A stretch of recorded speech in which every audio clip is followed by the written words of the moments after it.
In this module, we'll focus on the big picture of parenting. We'll keep principles of insight, awareness, and connection front and center. Practice finding purpose in what we're already doing. Engage parenting as an adventure. Imagination in creating goals and becoming curious as we attune to our child. Being present and aware is the first step. We can't give our kids what we don't have ourselves, so be prepared to make a plan to set goals and take responsibility. What is parenting? In the Guided PACE community, we see parenting as being a healthy, strong, safe place for a child to learn and grow from. Research shows there are 4 types of parenting styles or ways of being a parent in our world. These types are uninvolved, permissive, authoritarian, and authoritative.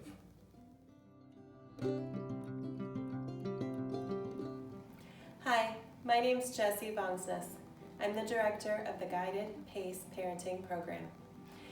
If you've been looking at some of your parenting patterns, you are well on your way to finding resilience for your family. Let's take a look at 4 parenting styles with unique characteristics for how you might be approaching your family. Research on these parenting styles goes all the way back to 1960s and 70s when Dana Baumrind devoted her time and energy to researching parenting styles from a psychological approach, each having unique characteristics and outcomes in children. Permissive, uninvolved, authoritarian, and authoritative. Research has shown that authoritative style parenting is the most ideal for children. They have emotional resilience and tend to have better outcomes in life. Authoritative parenting is characterized by reasonable demands and high responsiveness. While authoritative parents might have high expectations for their children, they also give their kids the resources that they need. They would be assertive yet flexible. They'd have clear standards, but be democratic. Parents who exhibit this style listen to their kids and provide love and warmth in addition to limits and fair discipline. This approach to parenting avoids punishment and threats and instead relies upon parenting strategies like positive reinforcement. When emotions are high, being able to pull your child close and have a let's talk about it attitude. There's trust and connectedness. No matter what style of parenting you currently use, you are able to become more aware of your patterns, become more responsive to your children while still maintaining clear expectations, engaging your family with purpose. Because remember, you are the key to their future.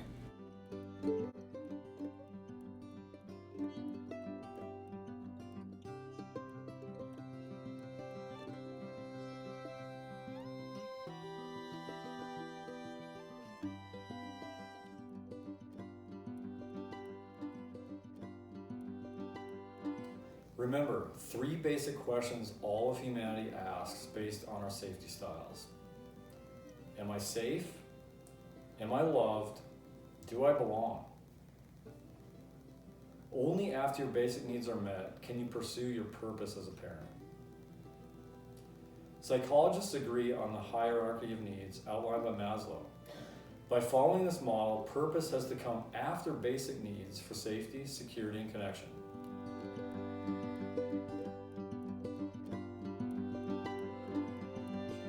Then, through awareness, we'll be led to our purpose. We've just introduced insight, which is our attention to seeing and understanding our pattern of rewiring. Then, awareness, which is our sense of emotions and physical states as information for pattern rewiring. And connection, which is relating with kindness to our experiences, ourselves, and others for pattern rewiring. These are the first 3 pillars in mind training, according to Dan Siegel. Also, these are the first 3 pillars of a healthy mind, according to Dr. Richard J. Davidson. Now for the final pillar. What is purpose? It is defined as the reason for which something is done or created or for which something exists. What is the reason we exist as a family or you exist as a parent? This is a deep question that has an answer unique to you and your children. For this program, let's outline a few guiding principles for family purpose.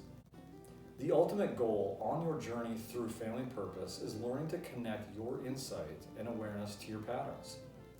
Then naturally, you will discover what your purpose is when you observe what is needed. Your purpose is also to share connectedness. You can't give children what you don't have. So you must begin to create safety, love, confidence, and purpose for yourself in order to help your child have these things. We can guide children towards a set of defined values that will help them to build more resilience in life. Purpose is also engaging in supportive groups in our communities that share similar values. Participating in supportive environments as you parent gives a sense of belonging, which is needed before you can achieve family purpose.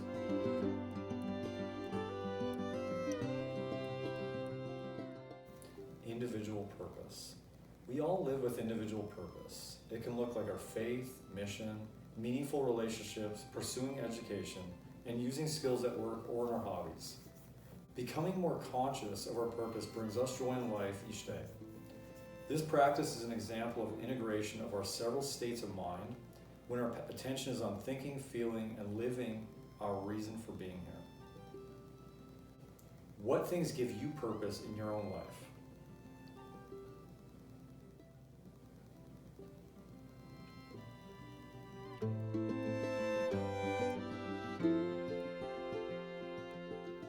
Attunement is a major part of our purpose. Let's have a conversation about how attunement happens with our purpose. Attune, awareness, tolerance, turning towards the emotion, understanding, non-defensive listening, and empathy. How do you feel that you attune well, and what part of attunement is more difficult for you? I think for me, understanding and non-defensive listening probably go together. And I'm thinking about when I'm talking to my kids. And these are things I would say I don't do well. So I don't maybe give myself the space or the energy to understand where they're coming from, because I go right into the defensive listening. Instead of being non-defensive, I'm immediately trying to tell them why they're wrong, why I'm right, why they're not thinking things through correctly. And I've seen this where they don't feel like I'm actually hearing what they say or where they're coming from. And this is actually funny. I would actually say one of my worst of the whole thing is the first one, which if you're not aware, you're not going to do any of it. Maybe I said something too strongly, or like critiqued something that wasn't, it wasn't being empathetic, and, my wife will cue me with her eyes of like, attune or use the word or whatever, and then it's like, because we've worked on that together a little bit, where I've kind of gotten more trained and understanding it, it's like, then I can kind of cycle through the things and realize, oh man, I just completely missed this. I do lean in and start working through them. But then lastly, I think it's like the skill for me as I'm working through attunement that I feel like comes most natural would be empathy when I'm going through the steps. Because then when I feel like I am actually leaning in, understanding, trying not to be defensive and I'm listening, I just feel like then it just creates a posture of empathy, because now I'm right with them. So. Yeah, that's good. I think for me, similar, that if I'm not present and aware of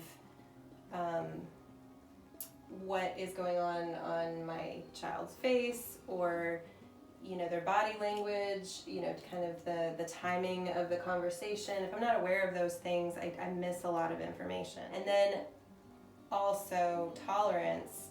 I think if my emotions are high, I have a lower tolerance for their disrespect or their saying something that I don't feel like is correct. But I have to start with the awareness and tolerance.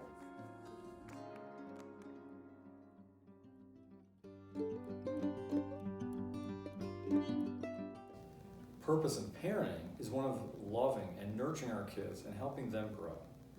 Purpose within parenting involves training, modeling, connecting, protecting, attuning, and encouraging our children. What ways do you find purpose as a parent?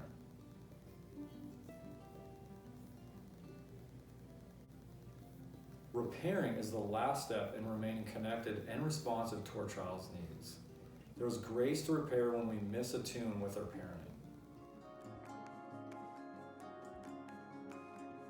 Do you often repair with your kids when you make mistakes with them, or what do you say to them? For me, for some reason, it's easier for me to do that with my daughter. If I feel like I've hurt her feelings or not handled something correctly, it's easy for me to go to her and kind of make up. It's not as easy with my son. I'll do it. I try to do it. I make a point to do it. But sometimes it just takes me a little bit longer. Yeah. It might be a few days later, and I'll say, hey, let's talk about, I shouldn't have reacted the way I did, or I wish I'd have handled that better. Right. But I feel like that's one of the most important things we can do as parents, because our kids don't expect us to be perfect. They know that we make mistakes, and what a valuable thing we teach them by being humble enough to go to them with those things.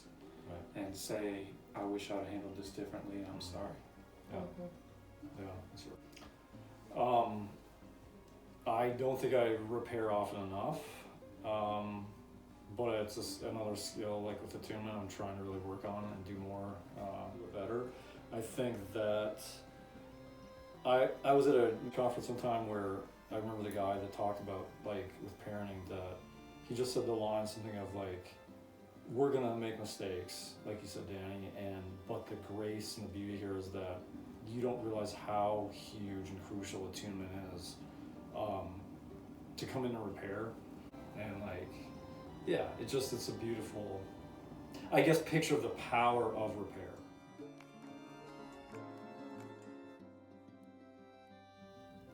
The cool thing we'll find when we pay attention is that our everyday life is filled with all kinds of opportunities. Experiences already in place which provide great purpose in our parenting. Family meals, chores, game nights, running errands together, going on trips, and just being together as a family provide us with lots of teachable and bonding moments every day where we can pour into our kids. We don't have to necessarily create a bunch of new routines and events to parent with purpose. The key is being more present in the day-to-day with our kids. This means you're focused and engaged in the here and the now, and not distracted or mentally absent. It is having a defined set of values we want to live by and teach them as we go. Let's take a look at the goal tool, a really helpful tool that you can use when you think about purposeful goals that helps you become more present.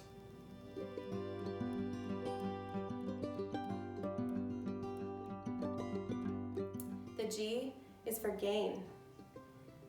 When we set these goals, we want to try to gain new soft skills so that you can be purposeful and present for your kids. The O is for open. You need to be open to practicing some of these things and not being good at them when you start. We also need to be open to our kids' feedback about how we interact with them. The A is for attune. Attunement is huge. It's noticing what our kids' thoughts and feelings are and setting goals based on what they need. The L is for learn.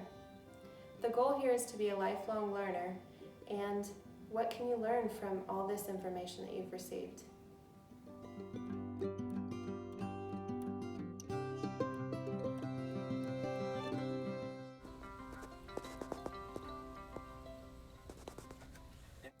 Parenting with purpose is like driving a car with your GPS on. You're ready for an adventure. You're willing to not know how it's going to look. It means you are aware of where you're currently in your parenting. You've chosen a destination. You're committed to the process of taking a journey, and you're following a route to get there.